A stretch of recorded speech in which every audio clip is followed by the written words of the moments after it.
Lorsque j'ai vu Zootopie pour la première fois il y a un peu moins de 10 ans, je ne m'attendais pas à voir une histoire aussi profonde. Je veux dire, suivre les aventures d'une lapine qui travaille dans la police, qui fait équipe avec un renard arnaqueur en chemise hawaïenne, ouais, ça valait pas du rêve. Mais je me suis rendu compte que derrière les blagues sur les paresseux au bureau des immatriculations, Disney a glissé des messages assez costauds sur notre société. Des messages qui peuvent nous parler à tous, à un moment ou à un autre de nos vies, et qui rendent ce film très actuel dans notre société. Salut tout le monde, moi c'est Rems, et je vous souhaite la bienvenue dans notre multiverse. Alors que Zootopie 2 va bientôt sortir dans nos salles obscures, je vous invite à vous replonger avec moi dans cette histoire pour comprendre pourquoi ce film résonne encore autant aujourd'hui. Installez-vous confortablement et découvrons ensemble pourquoi Zootopie est bien plus qu'un simple film d'animation. C'est parti.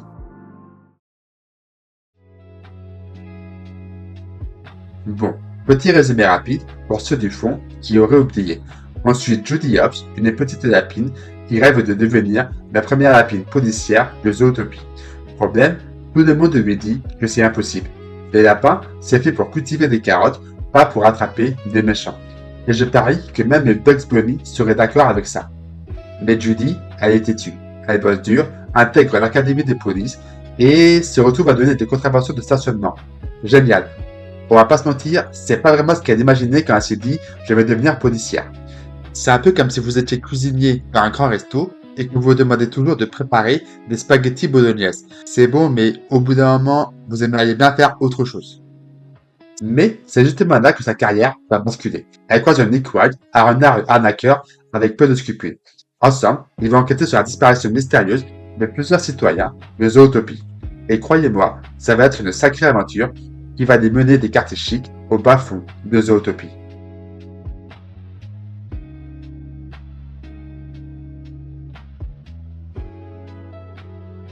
Alors là, accrochez-vous, parce que Disney ne rigole pas avec ce sujet. Dans Zootopie, chaque espèce représente un stéréotype. Les lapins sont gentils et naïfs, les renards sont des arnaqueurs, les prédateurs sont potentiellement dangereux, les éléphants ne doutent jamais, les paresseux sont, paresseux. Et le truc génial, c'est que les films nous montrent comment ces stéréotypes pourrissent la vie de tout le monde. Ces stéréotypes ne sont pas juste des traits de caractère amusants. Non, Disney nous montre leurs conséquences réelles sur la vie des personnages. Ça limite leurs opportunités, ça définit comment les autres les traitent, ça crée des barrières invisibles mais bien réelles. Et d'après moi, il y a un moment qui illustre parfaitement tout ça. La conférence de presse. Judy, sans les vouloir, tient des propos qui stigmatisent les prédateurs. Elle essaie de bien faire, elle veut juste expliquer la situation, mais au lieu de ça, elle alimente la peur et la division. Résultat, tout le monde se met à détester les prédateurs. Nick lui en veut, convaincu que cette dernière ne voit en lui qu'un renard qui ne ferait qu'une bouchée d'aile. Et là, Disney nous gifle avec une vérité. On peut tous, même avec les meilleures intentions, perpétuer des préjugés. Cette scène est brillante parce qu'elle nous montre que Judy, notre héroïne parfaite qui lutte contre les préjugés, peut elle-même en être victime et les propager. C'est un moment d'humilité important pour les personnages et pour nous, spectateurs. L'intrigue principale tourne autour d'un complot qui vise à diviser prédateurs et proies. Quelqu'un manipule la peur pour créer la division et prendre les pouvoirs. Ça vous rappelle quelque chose? Le film nous dit, attention, quand on commence à avoir peur de l'autre, juste parce qu'il est différent, on ouvre la porte à des manipulations dangereuses. Mais justement, c'est là qu'entrent en scène les deux protagonistes du film, Judy et Nick, qui vont nous montrer un autre chemin possible. Je ne pense pas me tromper en disant qu'imaginer un renard qui passe équipe avec une lapine, ça semble pas très cohérent au premier abord. Et pourtant, on y croit grâce à la construction de ces personnages. Judy Hopps, d'abord, c'est l'incarnation d'une never give up. Elle se prend des portes dans la figure à longueur de temps. Ses parents qui veulent qu'elle reste à la ferme, ses collègues qui la prennent pour la mascotte du commissariat, le chef de police qui lui donne les permissions, même Nick qui ne la respecte pas trop au début. Mais elle continue, elle bosse, elle s'adapte. Elle utilise sa petite taille comme un avantage. Et surtout, elle ne laisse personne définir ce qu'elle peut ou ne peut pas faire.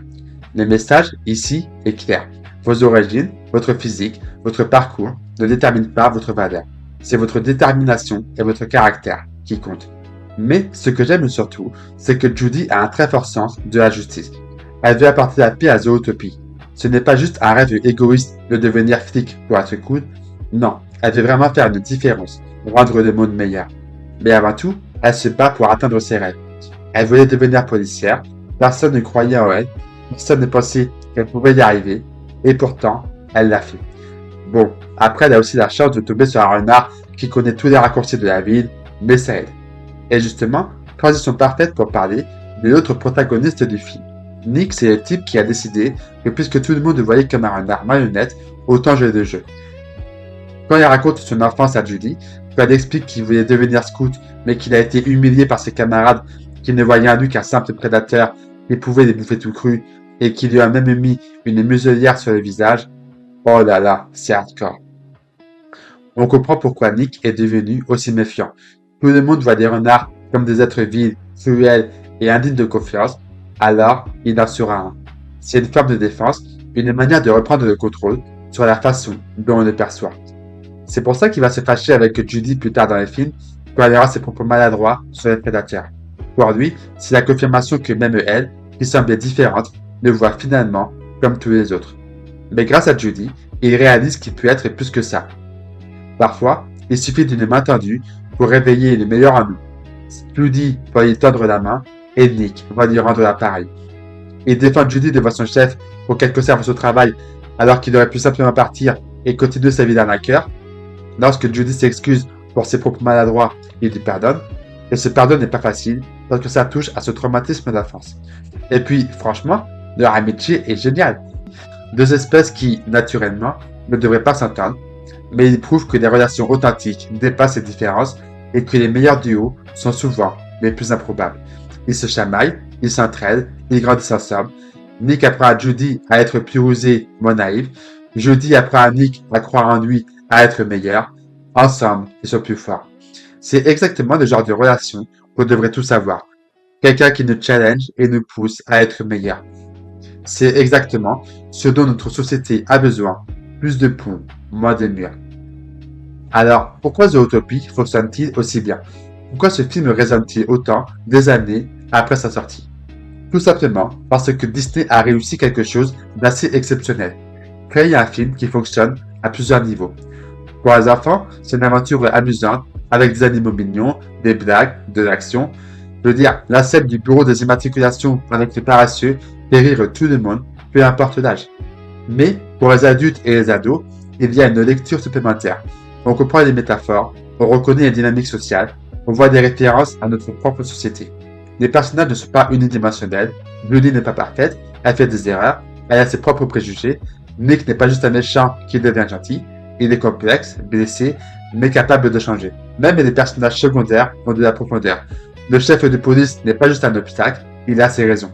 Et tant qu'on parle de personnages complexes, parlons 2 secondes de Bellwether, l'adjointe au maire qui se révèle être la vraie méchante du film. Ce personnage est brillant parce qu'elle représente quelque chose de très réel. Comment la discrimination peut transformer une victime en bourreau. Bellwether, c'est une brebis, une proie. Elle est constamment ignorée, méprisée, traitée comme insignifiante par les maires. Elle représente tous ceux qui sont marginalisés, sous-estimés, invisibles. Mais, au lieu de lutter contre ce système de discrimination, elle décide de le retourner contre d'autres. Elle veut que les proies dominent les prédateurs, créant exactement le même système oppressif, mais inversé. Bellwether montre comment la frustration et le ressentiment, aussi légitimes soient-ils, peuvent mener à quelque chose de terrible si on les laisse nous consumer. Elle est devenue exactement ce qu'elle prétendait combattre. Au final, le message de Zootopie est universel. Peu importe qui vous êtes, d'où vous venez, à quelle catégorie vous appartenez, vous méritez d'être jugé sur qui vous êtes vraiment, pas sur des stéréotypes. Et ce message fonctionne parce qu'il est montré. On le vit à travers l'histoire de Judy et Nick, on le ressent dans leurs luttes, leurs victoires, leurs échecs. Zootopie nous pousse à nous poser des questions. Est-ce que je juge les gens sur des apparences? Est-ce que je perpétue des stéréotypes sans m'en rendre compte? Est-ce que je laisse la peur dicter mes actions? Est-ce que je donne leur chance aux gens? Et ces questions sont plus pertinentes que jamais dans notre société actuelle où les divisions semblent se creuser, où la peur de l'autre est souvent instrumentalisée, où les réseaux sociaux amplifient les tensions. Du coup, si je devais résumer, Zootopie nous offre bien plus que des blagues sur des paresseux lents. Disney a réussi le pari fou de créer un film familial, drôle et divertissant, tout en abordant des thèmes sociétaux complexes. Pas étonnant qu'il ait cartonné au box-office et remporté l'Oscar des meilleurs films d'animation. C'est un film qui nous divertit, tout en nous faisant réfléchir, qui nous fait rire tout en nous touchant, qui plaît aux enfants tout en parlant aux adultes. Alors, la prochaine fois que vous regardez Zootopie, souvenez-vous, sous les blagues et les scènes mignonnes se cache une vraie réflexion sur le monde dans lequel on vit. Et avec Zootopie 2 qui arrive bientôt, on peut espérer que Disney continuera à nous proposer ce genre d'histoire, intelligente, divertissante et porteuse de messages importants. Sur ce, j'espère que cette plongée dans l'univers de Zootopie vous aura plu et vous aura peut-être donné envie de revoir des films avec un regard nouveau. Est-ce que vous aimez ce film? Quel est votre personnage préféré? D'après vous, quelle est la plus grande leçon de ce film? On en discute dans les commentaires. Merci d'avoir regardé cette vidéo, n'oubliez pas de liker, de vous abonner, et on se retrouve très bientôt pour une nouvelle exploration dans notre multiverse. À bientôt!